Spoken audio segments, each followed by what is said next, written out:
chamo Davi, eu sirvo ao Senhor como apóstolo no Ministério Frequência do Reino, que é um ministério de adoração e ensino. Fui ordenado ao ministério pastoral em 2007, pelas mãos do apóstolo Fran, de São Paulo, Suzano, que já está com o Senhor. E pastoreei na cidade de São João de Meriti. Pastoreei uma igreja chamada Comunidade Apostólica Bará. Bará do hebraico, Bereshit bara Elohim. No princípio criou Deus. E o verbo bará em hebraico é o verbo que é utilizado somente para Deus, porque Ele é quem cria a partir do nada. E o bará em hebraico é exatamente isso. O homem, ele transforma a matéria. Deus não, Deus cria a partir do nada. E pastoreei ali na cidade de São João de Meriti, de 2008 até 2015, quando fui chamado ao ministério apostólico pelas mãos do meu pai, que também já está com o Senhor, o apóstolo Arles Marques, que era o presidente do Conselho Apostólico Brasileiro, presidente também da Rede Apostólica de Ministérios Cristãos e vice-presidente da Rede Apostólica Latino-Americana. E fui enviado para a Europa para trabalhar na implantação de igrejas. E eu fui de cara para uma cidade chamada Collonges-Fort-Lucluse, que fica na fronteira da França com a Suíça. Uma cidade de 700 anos que nunca tinha ouvido falar de Jesus. E a nossa igreja foi a primeira igreja legalizada e implantada ali. Começou o culto na minha sala, com 5 pessoas. No primeiro batismo foram 17 pessoas batizadas. E nós legalizamos a igreja ali naquela cidade. E algum tempo depois o Senhor me mandou atravessar a fronteira e eu entrei na cidade de Geneve, que é na Suíça. E ali continuamos servindo ao Senhor até 2020, quando, por conta daquela pandemia, a minha sogra estava internada com Covid, a minha cunhada também. A minha sogra veio a falecer, a minha cunhada ficou entubada 22 dias. E aí, mas Deus já vinha dizendo para nós desde Shavuot, que nós celebramos os princípios das festas judaicas, que na verdade não são judaicas, são do Eterno, porque nosso Deus é um Deus festeiro, amém? E aí a gente lá já estava entendendo que era tempo de nos movermos. Na verdade não foi Shavuot, foi Sukkot, porque era tabernáculos. E Deus disse para nós lá na Suíça: sai da tenda, sai da estrutura e vai para a tenda. Exatamente em tabernáculos Deus falou isso. Quando foi em dezembro, final de novembro, dia 29 de novembro, nós pegamos o avião e viemos para o Brasil. Chegamos aqui na segunda-feira, enterrei minha sogra na quinta, e no sábado Deus falou: fica. E aí eu falei para minha esposa: bom, já que a gente vai ter que ficar, e meus filhos ficaram lá na Europa estudando, eu falei: já que a gente vai ficar, vamos alugar ou comprar um apartamento no Recreio, que eu quero aprender a surfar. E eu já estou um pouco cansado, eu dizia para ela, do labor ministerial e de tantas guerras. Então acho que eu vou aprender a surfar e vou ficar orando no meio do mar. E aí o apóstolo Arles me ligou e falou: meu filho, o que você está fazendo? Eu falei: eu estou pretendendo ir morar no Recreio, comprar uma prancha e fazer do mar meu escritório. Ele disse: não, vem para São Paulo. E aí eu fui para São Paulo pastorear a igreja dele lá durante 2 anos. Quando voltamos, ele faleceu ano passado, no mês de fevereiro, de câncer de pâncreas. E foi exatamente por isso que eu fui para São Paulo, para cuidar da igreja dele lá. E quando ele faleceu, nós entendemos que era determinante o fator dele não estar lá para que nós continuássemos. Ele não estando, outras direções começaram a ser tomadas, e aí a gente entendeu de Deus que era de fato para a gente voltar para o Rio de Janeiro. E a gente agora, chegando aqui no Rio de Janeiro, eu recebo um convite de um amigo meu chamado pastor Humberto Siqueira, que é pastor da Igreja Batista, da Convenção Batista Nacional, para ajudá-lo em Teresópolis, na Igreja Batista Monte Hermon, uma igreja de 1000 membros, e eu faço supervisão ministerial. E alguém falou comigo assim: Igreja Batista tem apóstolo? Eu falei: tem. Algumas ainda não sabem. Porque na verdade, apóstolo é uma palavra grega que é uma preposição e um verbo. É uma palavra composta. E a preposição é hipó. E o verbo é stelos. Hipóstelos. Que quando traduzido para o português vira apóstolo. E que quando foi para o latim era missionário. Quem vem de igreja batista aqui? Lembra da junta de missões? Missionários? Eram os apóstolos e os bobinhos não estavam nem sabendo. Porque missionário é apóstolo em latim. E o verbo stelos no grego é usado para enviar pessoas, é um verbo de envio. Então quando você quer dizer, eu vou enviar o Silvio para a América do Norte, você vai usar o verbo stelos. Quando você diz, eu vou enviar uma encomenda, é um outro verbo, que é o pempo. E a preposição hipó quer dizer antes. Então o apóstolo é alguém enviado antes. E para quê? Para ele abrir uma igreja? Não, igreja não se abre, igreja nasce. O que a gente abre é lojinha, é pastelaria, borracharia. Igreja nasce. E um apóstolo, ele é enviado antes, exatamente para que, na autoridade e no poder do Espírito Santo, ele se mova na implantação de uma visão de reino. Não é uma grife. Ele não vai abrir uma igreja e botar a foto dele no outdoor da igreja. Não. E também apóstolo não é o cara que está no topo da pirâmide. Não é.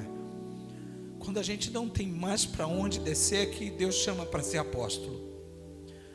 Porque o apóstolo Paulo, quando ele escreve na carta aos Coríntios, ele diz, parece que o Senhor pôs a nós, os apóstolos, como os escravos do último porão.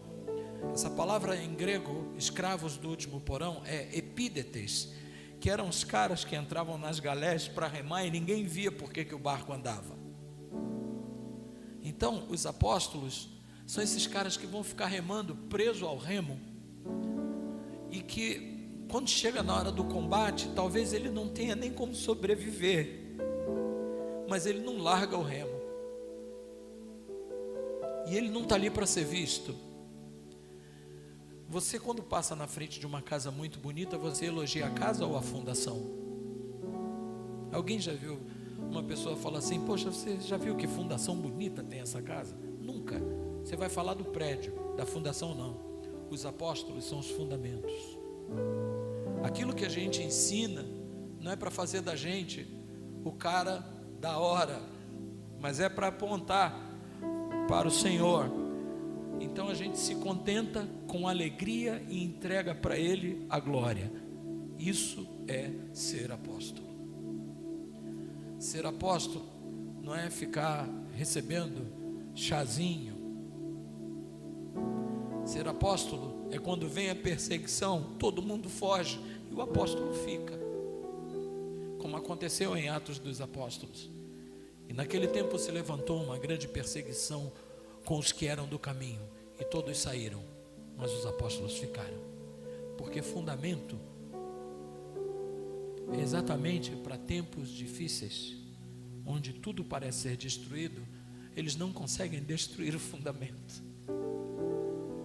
O fundamento permanece inabalável. Então, eu não fui chamado para isso, para essa coisa de ser apóstolo, para me prevalecer do título, e por causa disso, cobrar para ir nos lugares, ou fazer questão de água de coco na hora que vai pregar.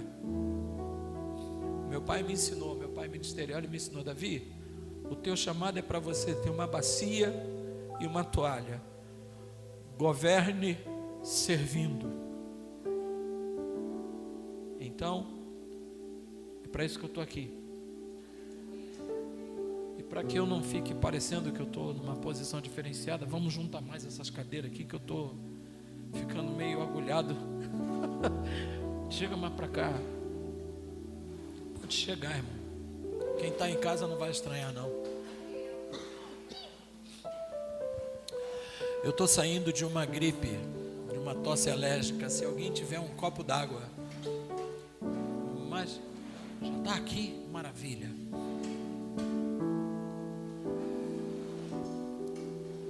Meu irmão, que coisa linda isso aqui, olha, Jesus,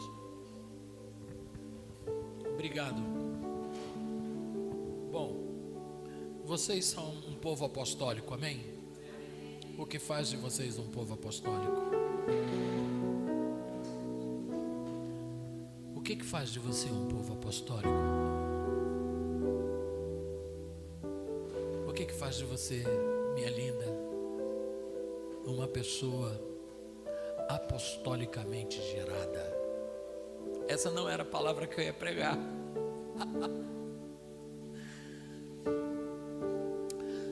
Sabe, queridos, o apostólico não é uma grife. Apostólico é um modelo celestial. Na frente do tabernáculo de Moisés, tinham 5 colunas, feitas de madeira de acácia, que é uma madeira que não apodrece. 5 colunas. Apóstolos, profetas, pastores, evangelistas e mestres. No Éden tinha um rio que se dividia em 4.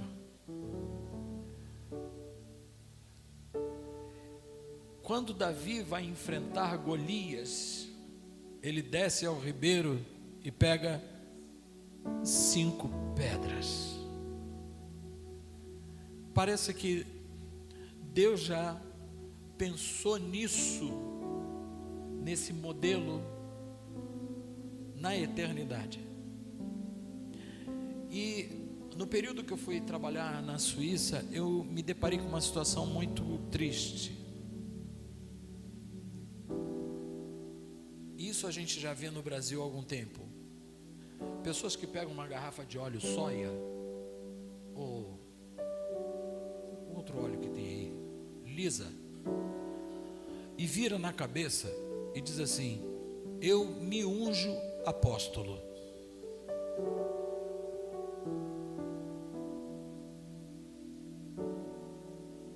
Eu conheci uma igreja na cidade de Geneve, de uma apóstola, que foi ungida dentro de um avião. Deu uma grana, o cara abriu a bolsa, tirou um vidrinho de azeite e falou: eu te unjo apóstola. E essa mulher foi para Geneve, e ela se casou 5 vezes, e ela gerou uma igreja tão enferma, que o espírito de roubo entrou com tanta velocidade dentro daquela igreja, porque assim, na Suíça, especificamente na cidade de Geneve, existe um isolamento dos estrangeiros muito grande. Então os suíços, eles olham para você por uma perspectiva meio xenofóbica, melhor dizendo. Você lá, eu aqui. Eles discriminam mesmo, na cara dura.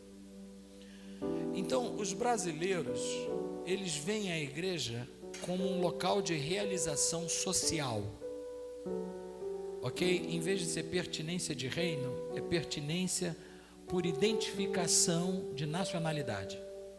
Então as festas brasileiras, lá nas igrejas, tem feijoada, churrasco, porque tudo se faz lembrar do Brasil. E as pessoas levam muito a sério aquele negócio de dizimar para prosperar, não por obediência.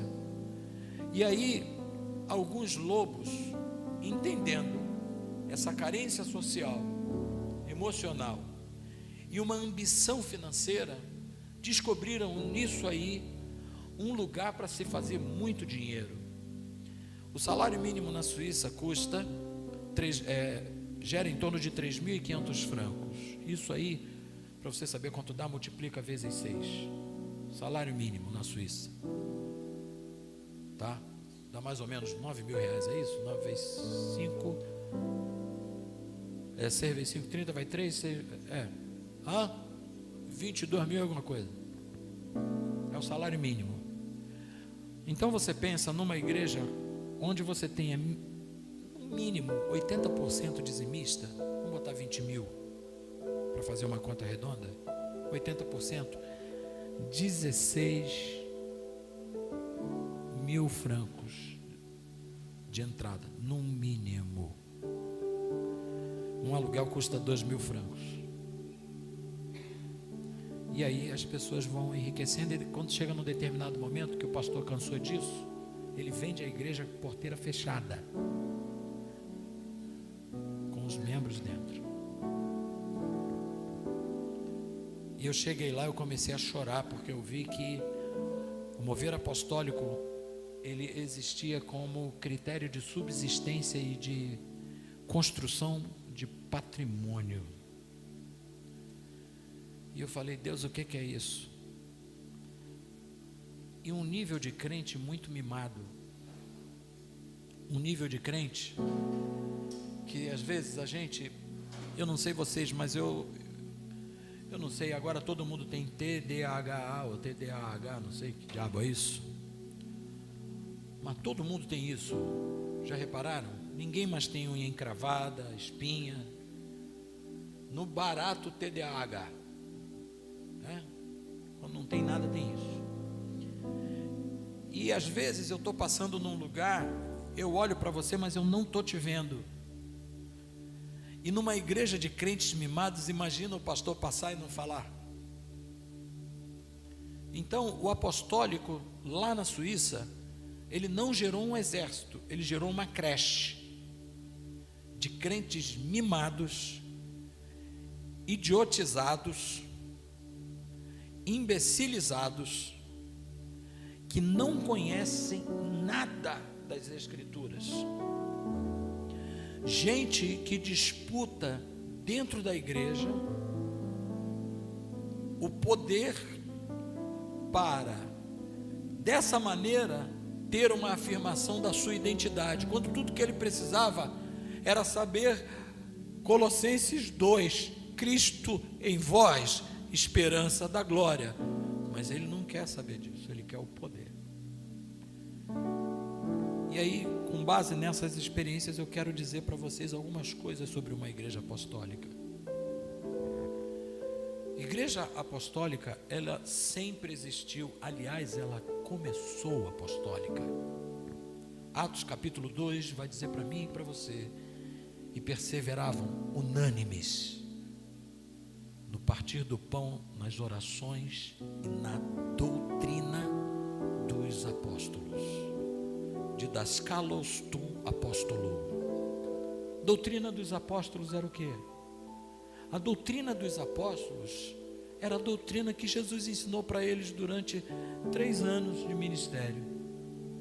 E se a gente pudesse condensar essa doutrina em 2 pontos: ama ao Senhor teu Deus de todo o teu coração, de toda a tua alma e de todo o teu entendimento, e ao teu próximo como a ti mesmo. Você me permite abrir um parêntese aqui? Tem algum psicólogo aqui? Alguém está fazendo psicologia? Eu tive muita dificuldade com psicologia, porque os caras não conseguem dar alta para ninguém.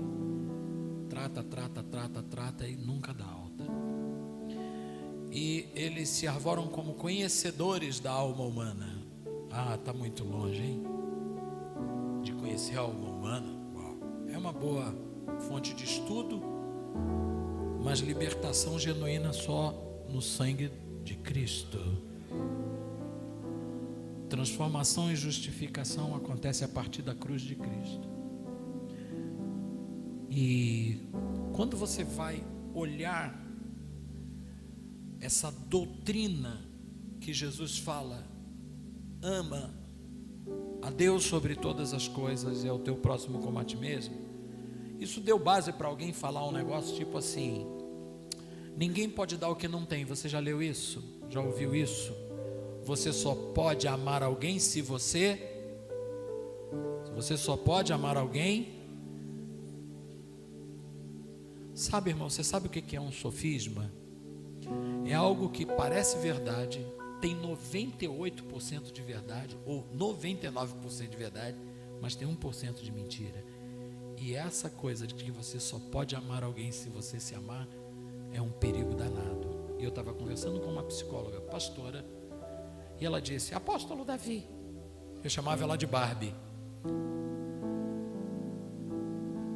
Apóstolo Davi, nós só podemos amar as pessoas se antes nos amarmos. E aí eu disse para ela: eu concordo com você, em parte. E aonde o irmão discorda? Eu falei: com que tipo de amor você ama a si mesmo? No grego existem 3 palavras para amor: eros, phileo e ágape.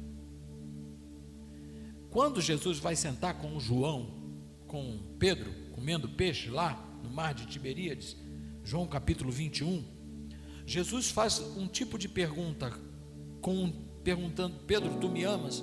Jesus está colocando um tipo de amor e Pedro está respondendo com outro. Jesus está perguntando: agapas metou, ou me ama com... Por quê? O que é o amor ágape? O amor ágape é aquele de Coríntios 13, não busca os seus próprios interesses, não suspeita mal. Esse é o amor que vem de Deus. E Jesus está perguntando para Pedro exatamente isso: você me ama com esse tipo de amor? E a resposta do Pedro é fileiso, ou seja, eu te amo com um amor fraterno. E Jesus diz a ele: apacenta as minhas ovelhas. E aí Jesus pergunta de novo: agapas metu? E ele fala fileiso. E Jesus diz: apacenta as minhas ovelhas. Aí na terceira vez Jesus inverte: fileimou. Aí Pedro se dá conta de que havia um conflito com relação ao amor que ele deveria entregar ao Senhor, porque deveria ser um amor descabido de si mesmo, desprovido de qualquer interesse, de qualquer apego a si mesmo, até mesmo a sua própria vida. Aí Pedro olha e diz: Senhor, tu sabes de todas as coisas. Aí Jesus disse: Pedro, até hoje você se vestiu, presta atenção, até hoje, repita comigo, até hoje. Ia acontecer alguma coisa ali que só ia ser preservada a forma de pensar até hoje, a forma antiga de Pedro pensar e viver o amor de Deus ia sofrer um impacto ali naquela hora. Jesus disse: até hoje você se vestiu, foi para onde você quis e fez o que você quis, mas chegarão dias em que outros te tomarão pelas mãos, te cingirão e te levarão aonde tu não queres ir. Parece que o senhor está falando de coisas muito loucas, apóstolo, porque o senhor começou falando de igreja apostólica. O senhor está falando do Pedro? Sim, porque numa igreja apostólica, a primeira consciência que a gente precisa ter é exatamente dessa percepção de amor, que a gente não está aqui para amar com o amor que a gente tem, mas com o amor que a gente recebe. Por que o amor que a gente recebe? Porque Paulo vai dizer que o amor de Deus foi derramado em vossos corações. E Pedro, ciente dessa condição agora, e movido por esse amor, ele vai viver uma realidade apostólica tremenda e poderosa. Por quê? Porque, por exemplo, eu me emociono pregando, tá? Porque, por exemplo, ele chega em Atos 3, ele cura um aleijado na porta do templo. Aquele cara estava ali há 40 anos, Jesus passou por ele trocentas mil vezes e Jesus não fez nada. Passou pelo cara e foi. Passou e foi. O cara está lá, pedindo uma esmola. Até o dia que o Pedro olha para o João: vamos adorar o Senhor lá no templo? Vamos. E os caras vão. Pega o BRT, salta aqui no Recreio e vem para cá adorar ao Senhor. E quando chega na porta, tem um aleijado. E aí o Pedro estende o olhar para aquele homem, movido por um amor que não é mais aquele amor antes da conversa. Ok? Não é mais aquele amor filial, nem é o amor eros, é o amor ágape. E aí ele olha para aquele aleijado, e o cara esperando receber alguma coisa. O Pedro olha: ei, olha para nós. Como que dizendo para o cara: eu quero travar com você uma relação, eu quero te olhar, eu quero ter empatia com a tua dor, porque é a partir deste senso de amor e de misericórdia que o sobrenatural vai acontecer. Porque se eu for te amar com o amor que eu tenho, não acontece nada, porque eu não tenho nada, nem ouro, nem prata, mas o que eu tenho, isso eu te dou, em nome de Jesus o Nazareno.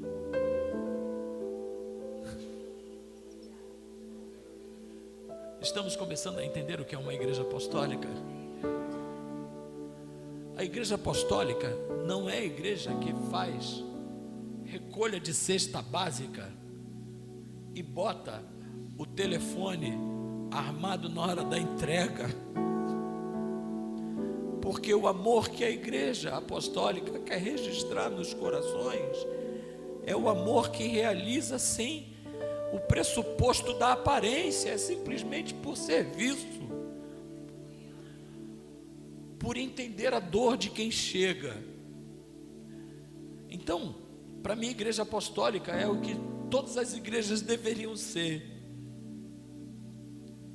uma igreja que se move por um amor que não tem o que possa apagar. Na igreja apostólica, o amor é tanto que a igreja perdoa o imperdoável.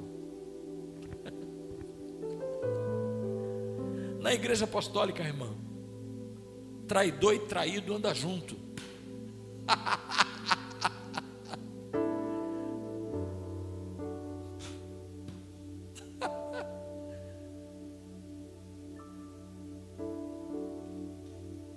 Você sabia que no meio dos judeus, quando se vai comer pão, se o judeu não quiser ter uma aliança com você, ele não come pão com você? Eu sou descendente de judeu, não tem essa. Aí quando chega na ceia, alguém pergunta para Jesus: quem é que vai te trair? Ele diz: aquele que põe a mão no prato comigo, o meu amigo. E aqui ele vai colocar a mão no prato porque eu quero ter uma aliança com ele, mesmo que ele não queira ter comigo.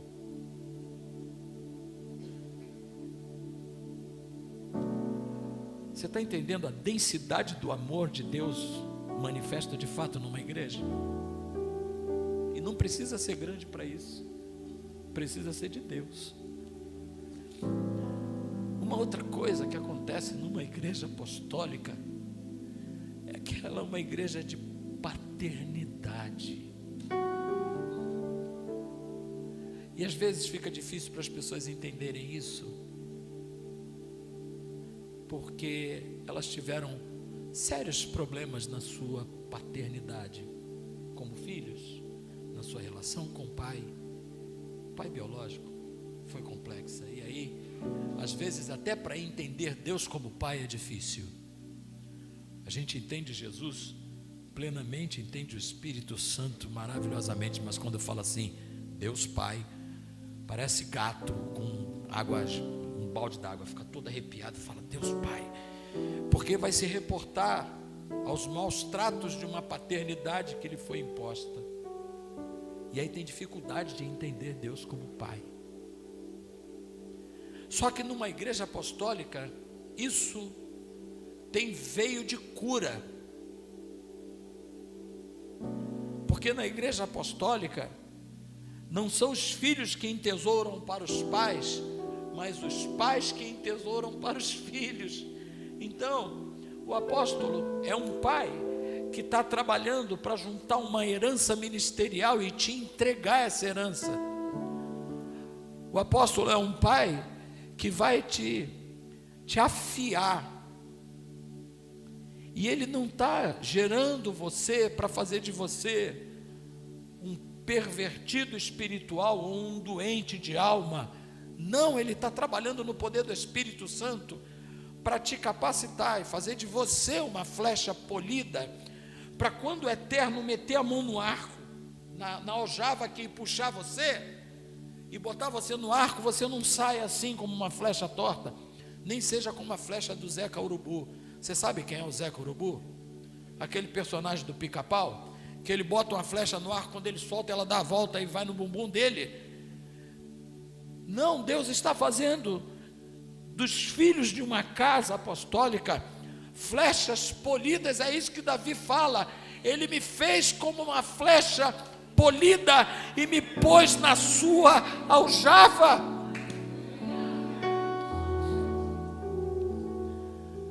Crente apostólico é maluco, irmão,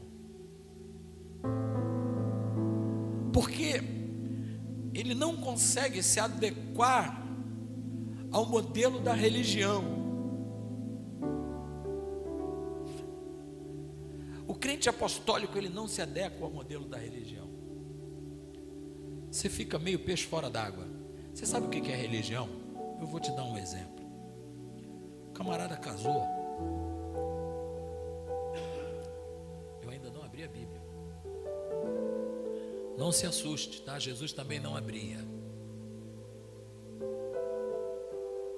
Amém?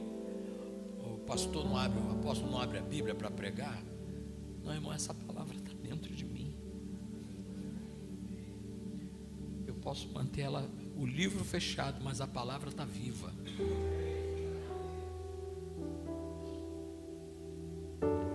Mas o rapaz casou. E casou com uma menina bacana, de família. Aí, lua de mel, aquela bênção, voltaram para casa. Primeiro dia que a menina foi fazer uma comida. Aí ele está conversando com ela na cozinha enquanto ela vai preparar a comida. Sabe o que ela pegou? Uma barra de presunto, aquelas barras de presunto a gente compra no mercado.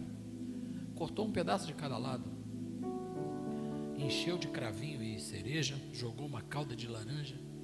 Quando ela ia botar no forno, ele olhou 2 pedaços de presunto grande assim e falou: ei, por que você cortou o início da barra e o fim? Cortou um pedaço de cada lado. Sabe qual foi a resposta dela? Não sei, amor. Ué, mas como? Não, é que eu vi a minha mãe fazia isso, eu faço igual ela fazia.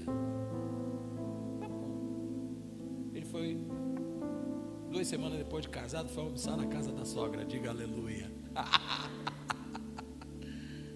E quando ele chegou na casa da sogra, o que era o almoço? Presunto assado. Aí ele está lá na cozinha. A sogra meteu a faca de um lado, cortou 2 pedaços, botou um bocado de cereja e cravinho, jogou calda de laranja. Ele falou: peraí, antes que a senhora complete a obra, por que a senhora cortou um pedaço de cada lado? Eu não sei, minha mãe fazia isso, eu aprendi com ela e eu faço. 2 semanas depois ele foi almoçar na casa da avó da esposa dele. Quando ele chegou lá, qual era a comida? E estava a velhinha lá na cozinha, com a barra de presunto, um pedaço de cada lado, cravinho, cereja, calda de laranja. Ele falou: alto lá, eu estou prestes a ter uma síncope. Por que a senhora corta um pedaço de cada lado? Eu perguntei isso à sua neta, ela não me disse. A resposta que ela me deu é que ela não sabia por quê, que ela tinha aprendido isso com a mãe dela. Eu perguntei à sua filha e ela disse que não sabia. Por favor, me explica por que vocês cortam um pedaço de cada lado. Aí a velhinha disse: ah, meu filho, é tão simples, é que meu forno é muito pequeno, se eu botar o presunto inteiro, ele não cabe. Isso é a religião, repetição de modelos sem entendimento. Porque vi um fazer, faço. Porque vi meu pai fazer, faço. Me explica por que ele fazia. Não sei. E uma igreja, a igreja do Senhor Jesus, ela não pode entrar pelo mesmo viés de repetir modelos sem uma consciência clara do que Deus está fazendo. Irmãos, eu vim da Europa. A Hillsong estourou na Europa. Hillsong. Todas as igrejas eram pretas. Eu perguntava por quê, ninguém sabia. Porque deu certo na Austrália. E aí se repete o modelo porque dá certo. E eu quero te dizer que o nome disso é pragmatismo. Você fazer algo porque dá certo, sem saber a consistência que isso pode trazer. E aí as pessoas começam a buscar modelos a partir de canções, buscar modelos a partir de práticas litúrgicas, e não perguntam ao Espírito Santo o que o Senhor quer de nós nesse culto. Desculpa. Como é o teu nome mesmo? Luciano, me diz uma coisa que você não gosta de comer. Ou você é boca boa igual eu sou? Eu amo. Faz isso não, isso é do céu. Estou pedindo a Deus, porque Jeremias vai dizer que lá o Senhor preparará naquele monte um banquete com carnes gordas e vinhos velhos. Eu estou falando, aproveita e bota um bobó de camarão nesse negócio. Você não gosta de camarão? Eu gostei de você, conheci sua família. Falei, pô, Luciano, vamos almoçar lá em casa? Mas eu conheci você hoje e eu não sei nada sobre você, mas eu quero te receber na minha casa e eu quero te honrar. E aí eu vou fazer uma comida. Eu vou lá na Cadeg, compro o melhor possível. Quando você abre, camarão ou catupiry. Eu quis te honrar. A minha intenção era te honrar. Mas por que eu não consegui te honrar? Porque eu não te conheço. E é isso que nós fazemos com o Espírito Santo. Não o conhecemos. E aí a gente quer dar para ele aquilo que a gente acha que ele gosta. A gente quer cantar aquilo que a gente gosta. E a gente quer andar naquilo que a gente gosta e dizer, é o que eu tenho, recebe.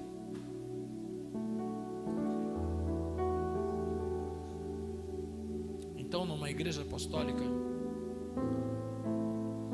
a gente ama acima de todas as coisas, mas a gente desenvolve um nível de relacionamento com o Espírito Santo para que ele, calado, a gente entenda o que ele quer.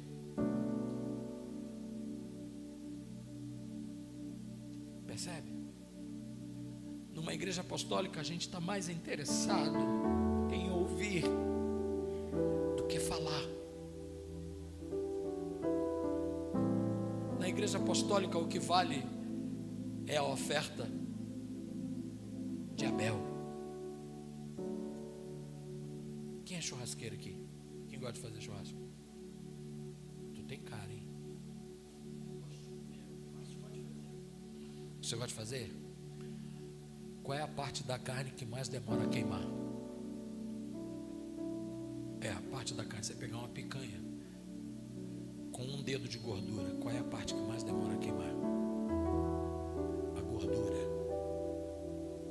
Por isso que lá em Gênesis está dizendo que a oferta de Abel foi a gordura, porque ele estava dizendo para Deus, eu vou ficar aqui e eu só vou sair daqui quando o Senhor disser eu estou satisfeito.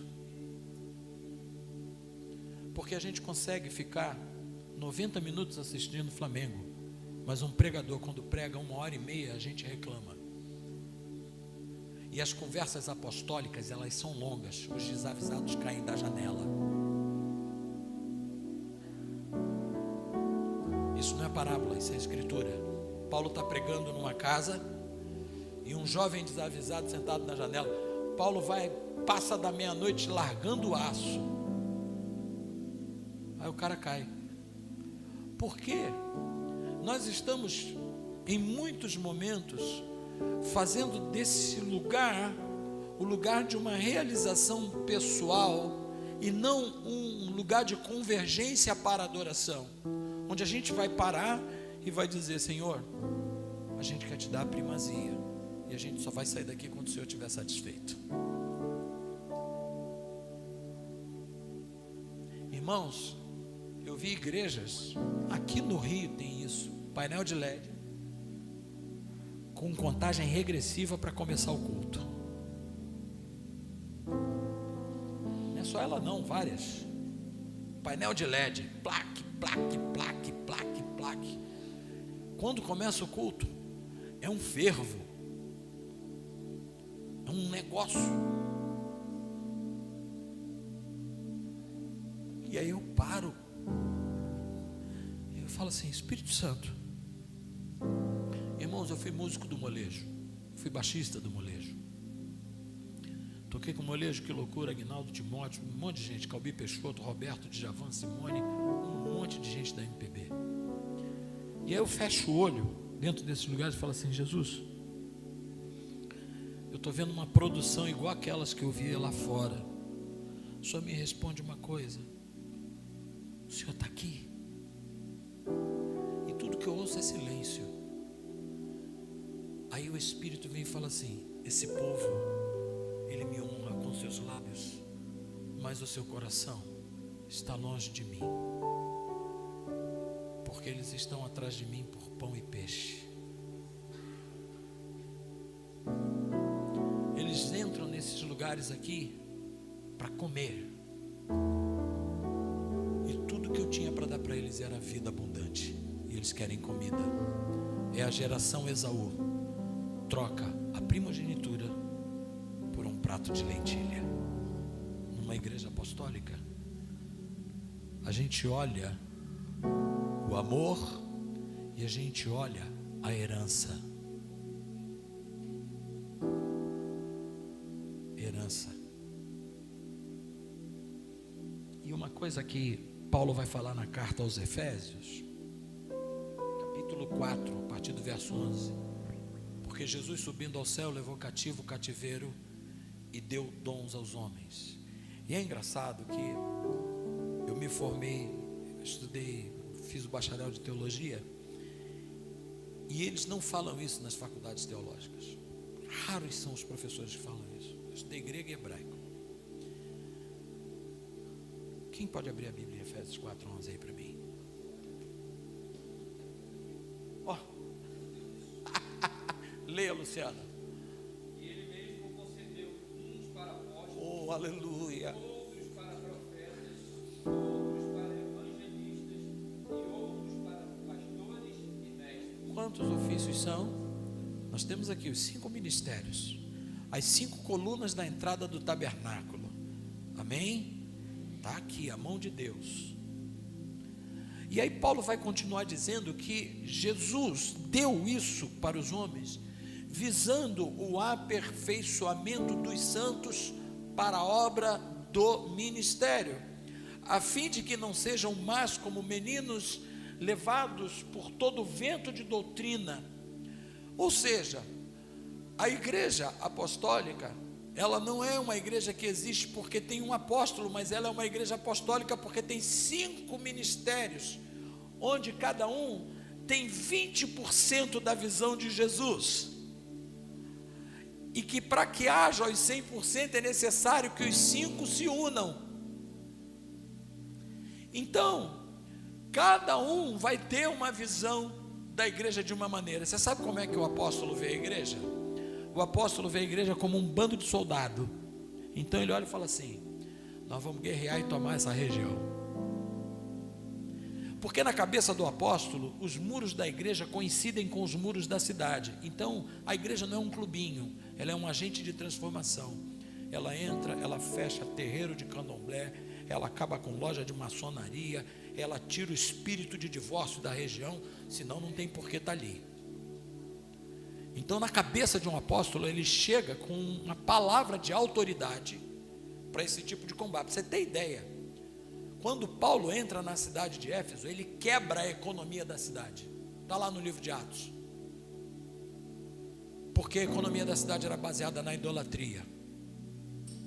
E aí o Espírito Santo cai na cabeça dos crentes da igreja de Éfeso. Atos 19 é um reteté do manto. Diga aleluia. Diga aleluia com sotaque nordestino, irmão. E aí, a partir disso, a idolatria, a base de idolatria da cidade é corroída. E aí os caras que ganhavam grana vendendo as imagens começam a quebrar. Porque quando uma igreja apostólica ela entra, ela remove os altares de idolatria de uma religião, de uma região, e estabelece o altar do Senhor. Porque tem um princípio bíblico nisso aqui. Diga comigo: aonde se ergue um altar? Ao Deus dos exércitos. Ali se estabelece um governo. Então, se você faz desse lugar um epicentro de adoração, baseado, lastreado num amor, como Jesus explicou para o Pedro, e de uma gente que está debaixo de paternidade, que está olhando uma herança. Olha, eu vou dizer uma coisa para vocês vão remover, não é um altar não, são vários. Então o apóstolo, ele olha a igreja como um bando de soldado. E outra, apóstolo não conserta machucado de ninguém. Serviu o quartel? Você foi de que regimento? Cefam? Ah, você foi da Marinha, Centro de Educação Física Almirante Adalberto Nunes. Tá, quem foi militar aqui? Serviu onde, varão? Na Vila Militar, na Ilha do Fundão. Então, aqueles quartéis que tem logo ali na entrada. Você, quando fez Serra de Madureira ou Jericinó?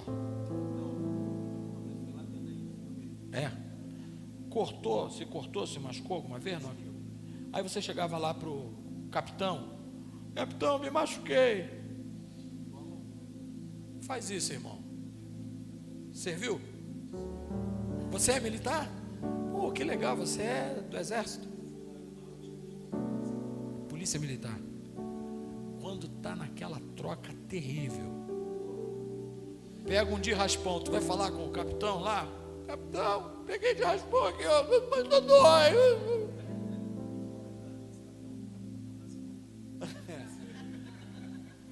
Você está entendendo do que eu estou falando? Numa igreja apostólica, irmãos, você chega para um apóstolo e fala assim: eu estou machucadinho. Ele falou: peraí, toma essa agulha, essa linha, vai se consertar, depois volta para a gente continuar a briga. Não tem frouxo em igreja apostólica, irmão. Não tem. Eu toco o sino antes. Sabe tudo.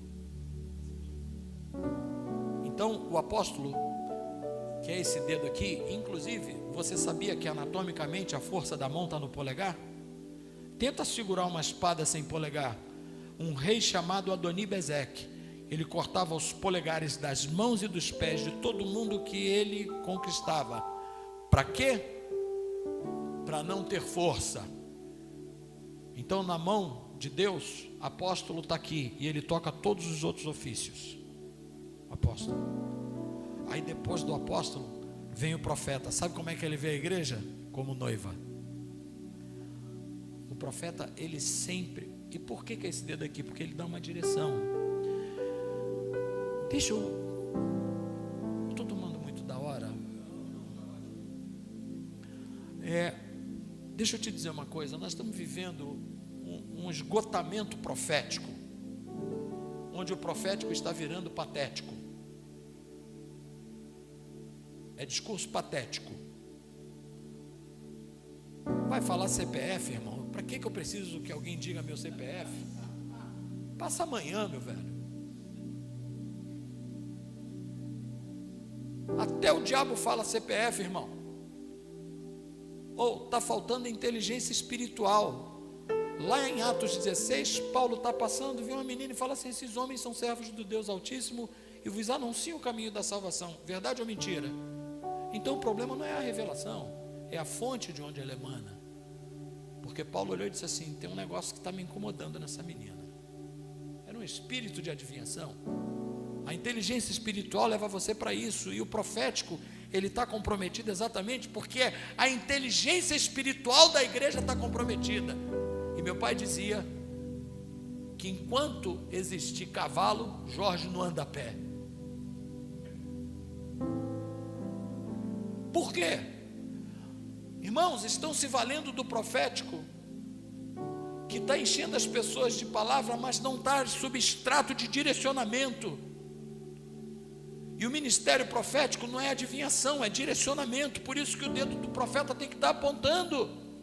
Numa igreja apostólica, o profeta não é aquele que vai simplesmente se mover no dom profético. Não.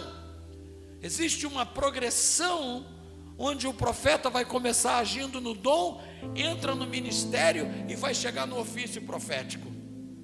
E aí quando ele chega no ofício profético, sabe qual é o papo, irmão? É derrubar reinos e estabelecer reinos. Jeremias capítulo 1: eis que eu te faço como profeta. Você vai plantar e arrancar, você vai derrubar e edificar. E aí nesse negócio, vamos naquele culto que vai ter um revelation. É o revelation. Não, é palavra diretiva que desata ministério. É outra parada. E o profeta, ele vai olhar a igreja como noiva. Ele fica olhando assim: se arruma, teu noivo está vindo. Vai pentear esse cabelo, menina, o noivo está vindo. Arruma esse vestido porque o noivo está vindo. Esse é o profeta. Ele vê a igreja como noivo. E aí nesse dedo mais comprido aqui é o evangelista. Ele vai mais longe. O evangelista, ele não está preocupado em ganhar só essa rua, ele quer ganhar o terreirão todo. Ele quer tomar aquilo tudo. E o evangelista é o problema dos pastores, porque eles vão lá, traz as tranqueiras todas, irmão. Traz tudo torto. E o evangelista é aquele cara que olha para a igreja e vê a igreja como o quê? Trigo. Tem que frutificar. O apóstolo vê como soldados, o profeta vê como noiva, o evangelista vê como trigo. E o pastor? O pastor gosta de ovelha.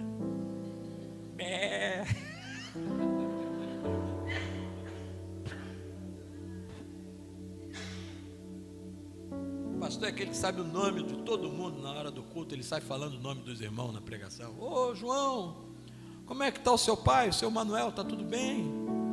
O pastor gosta de bolo com café com leite na casa dos outros de tarde.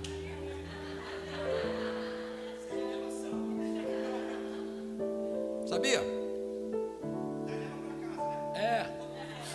O pastor, ele, para o pastor você vai falar assim: eu estou machucado. Ele: meu filho, vem cá. Fala isso para um apóstolo, irmão.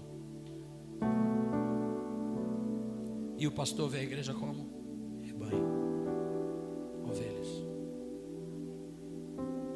Aí sobrou, porque o pastor é esse dedo aqui, é o da aliança. Pastor, apóstolo, profeta, evangelista. Pastor, sobrou esse aqui, que é vai nos lugares mais profundos.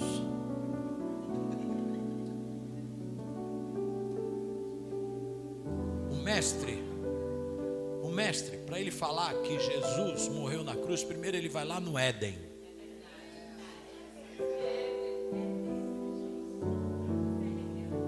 E ele começa a falar: não, porque o Abel.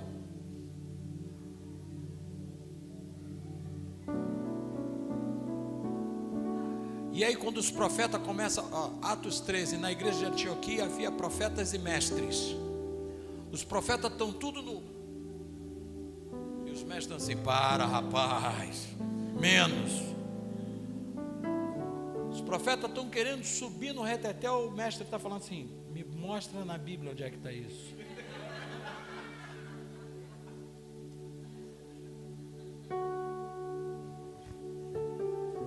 Cinco ofícios que o Senhor está usando para trazer a maturidade à igreja. A igreja está precisando de uma igreja, a sociedade está precisando de uma igreja madura, irmãos. E eu me assusto que são nos ambientes mais simples que eu estou encontrando o maior nível de maturidade. Sabia?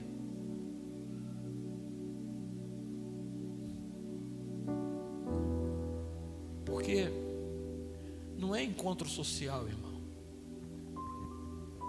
Briguei em casa, eu vou para a igreja. Fica em casa, rapaz, resolve o problema.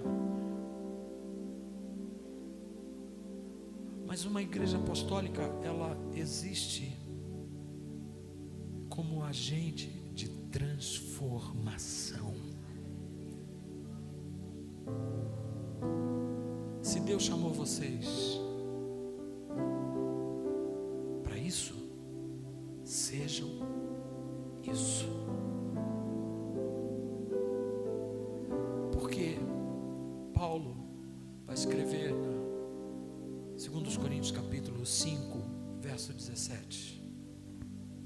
Portanto, aliás, capítulo 15. Portanto, meus amados irmãos, sejam firmes e constantes, sempre abundantes na obra do Senhor, sabendo que o vosso trabalho não é vão.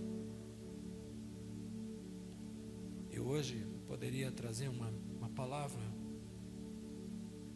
que fizesse você dar uns 3 terras, uns 4 glórias, 5 aleluia, rodar no manto. Mas Deus está trazendo uma palavra de ensino para te gerar numa identidade.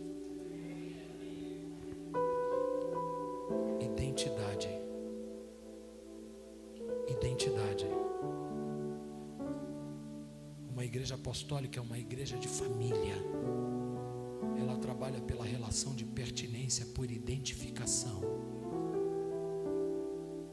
A gente olha e sabe que somos da mesma família. Ezequiel capítulo 37. Ezequiel é levado a um vale de ossos secos. E aí ele vê aquele Jurassic Park gigante.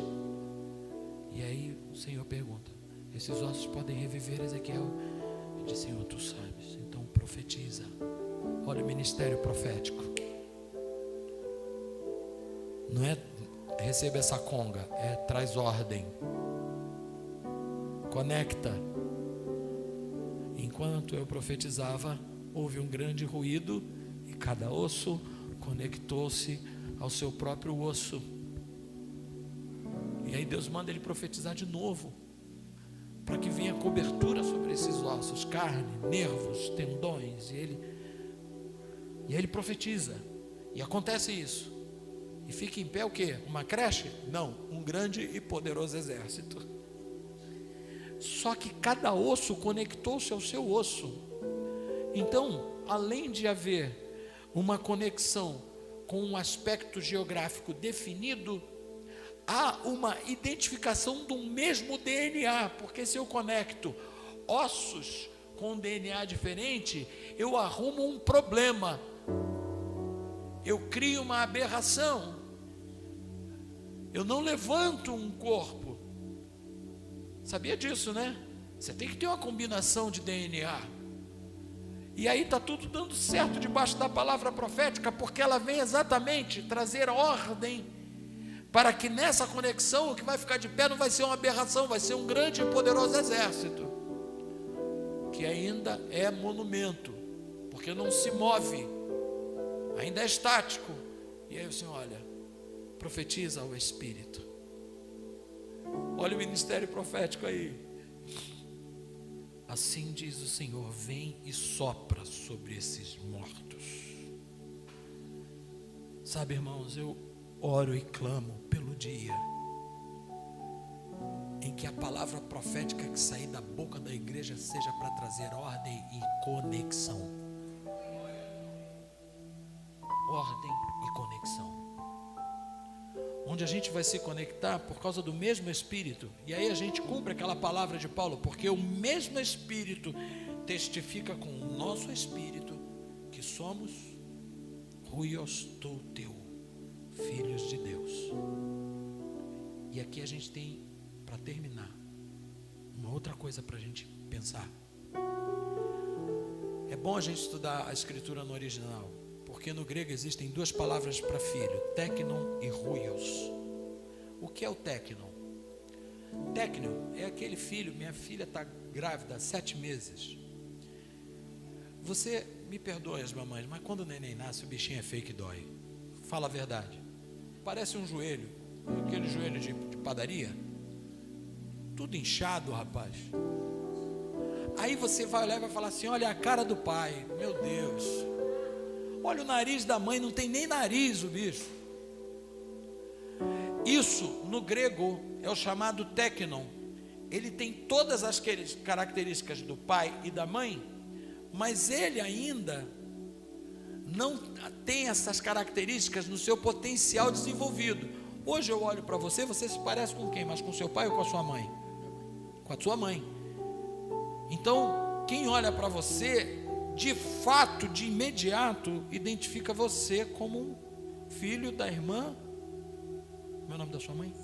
Sandra. Sandra é irmã do Almir?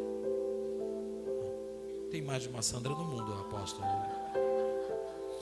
Então, o que acontece? O teknon é aquele filho que está na maternidade, que só sabe quem ele é porque bota uma pulseirinha para dizer filho de fulano. Esse é o teknon.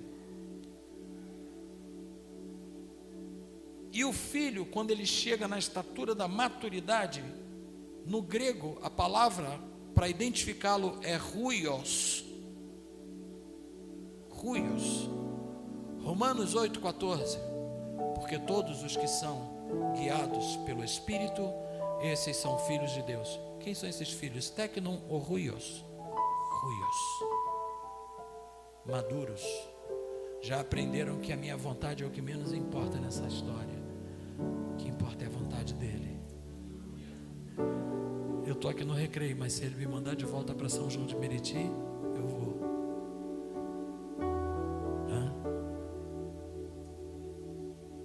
Eu estou pastoreando uma igreja X, mas se ele falar, sai fora, eu saio. Guiado pelo Espírito, maturidade. A igreja apostólica é uma igreja que prepara filhos maduros. Por quê? Porque ninguém dá herança para filho imaturo. Vai fazer bobagem. Se pegar um carro e dar para um adolescente, vai sair atropelando um monte de gente por aí. Vai encher a cara de bebida na festa. E aí vai dirigir doidão. Porque não tem consciência de limites, obrigações e responsabilidade. E Deus está olhando e dizendo: a ardente expectativa da criação aguarda a manifestação dos filhos de Deus, huios do teu, filhos maduros. É por isso que vocês vieram para cá.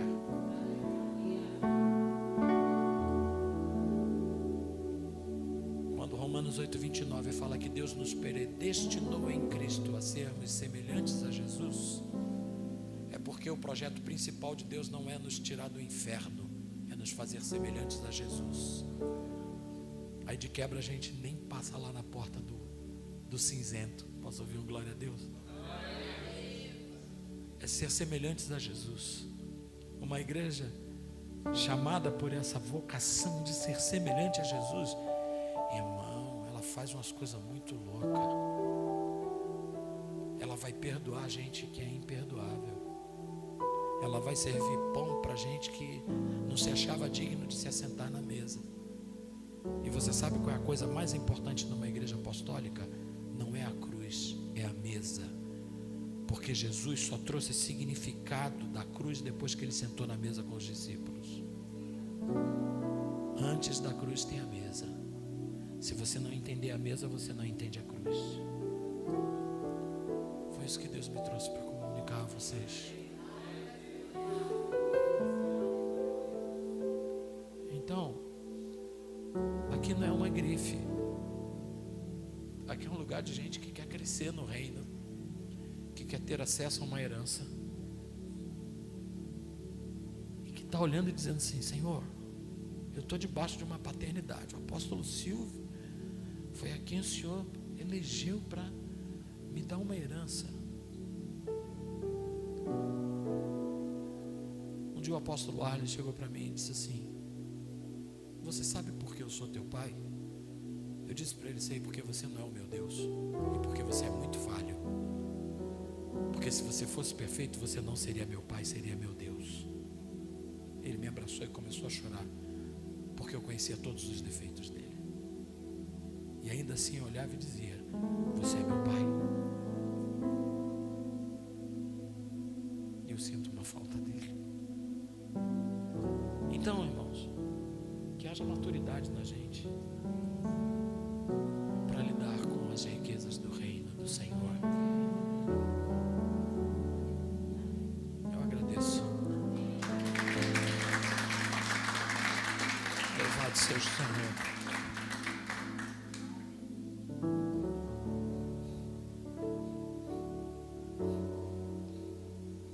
Deus é bom. Deus é bom. Amém. Vamos orar.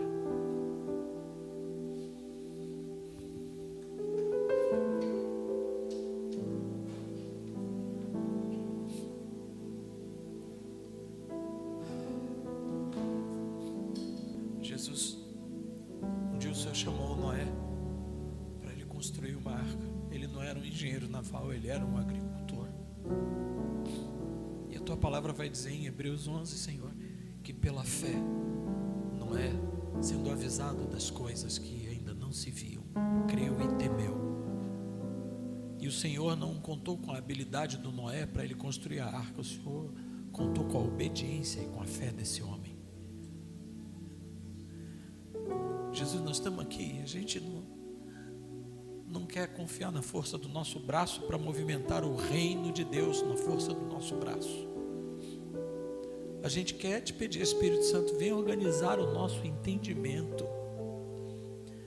para a gente compreender a altura, a profundidade, a largura, o comprimento, a dimensão do teu amor, para que a gente entenda o teu projeto para nós a partir disso, desse poderoso amor que se revelou em Cristo na cruz do Calvário, que propôs, Senhor, levar sobre si os meus pecados. Senhor, eu não sou digno de estar aqui, mas é por causa do Senhor que a gente está aqui. Eu sou pecador imperfeito, Jesus, justificado pela tua graça, justificado. O Senhor perdoou as nossas culpas e nós te louvamos por isso. E nesse ambiente de perdão e de misericórdia, o Senhor ainda nos chama de filhos. Nesse lugar de graça e de misericórdia, o Senhor nos chama de filhos e nos dá a alegria de servir o Senhor. Então, Jesus, por favor, ajuda a cada um dos teus servos aqui, daqueles a quem o Senhor tem chamado debaixo desse protocolo apostólico, profético, debaixo desse chamado, Senhor, de viver uma dimensão de amor que vem do Senhor, e a gente comece a se amar a tal ponto de levar as cargas uns dos outros de verdade, de olhar para minha irmã e dizer: o que eu posso fazer para te abençoar? Onde a gente tenha confiança para se relacionar e andar na luz uns com os outros, onde a gente não se sirva de ninguém, mas a gente sirva uns aos outros, como servindo ao Senhor, onde a gente possa andar olhando para Jesus, autor e consumador da nossa fé, o apóstolo da nossa confissão, o pastor e bispo das nossas almas. Que a gente olhe para ti, Jesus, que a gente tenha o cuidado de perguntar para ti, Jesus, o que o Senhor quer nessa noite, o que o Senhor quer falar, Jesus, o que o Senhor quer dizer para nós. Sabe, Senhor, que a gente tenha maturidade para deixar a gordura da oferta sobre o altar E só sair da tua presença quando o Senhor estiver satisfeito. Não é porque a gente tem que ligar a televisão para assistir o jogo, mas que a gente tenha prazer na tua presença, que a gente tenha prazer na tua lei. Tua palavra diz: porque o seu prazer está na lei do Senhor, e na sua lei medita de dia e de noite. Então, Senhor, abençoa os teus servos, abençoa cada um de nós aqui, com essa identidade de família de Deus, servindo uns aos outros para a glória e para a honra do teu nome que é santo. Senhor, que o nosso nome não seja o celebrado, mas o teu nome seja exaltado. Que haja nesse lugar sinais, prodígios e maravilhas. Senhor, que para o lugar novo que eles vão, que haja uma sala só para guardar cadeira de roda e moleta, como testemunho do teu poder manifesto em cura e restauração. Gera neste lugar um povo apaixonado por ti, apaixonado por ti, Jesus. Um povo que não tem a sua vida por preciosa, contanto que corra a carreira que for proposta. Obrigado, Jesus, pela tua presença. Obrigado pela vida do apóstolo Silvio. Obrigado por esse grupo tão amável.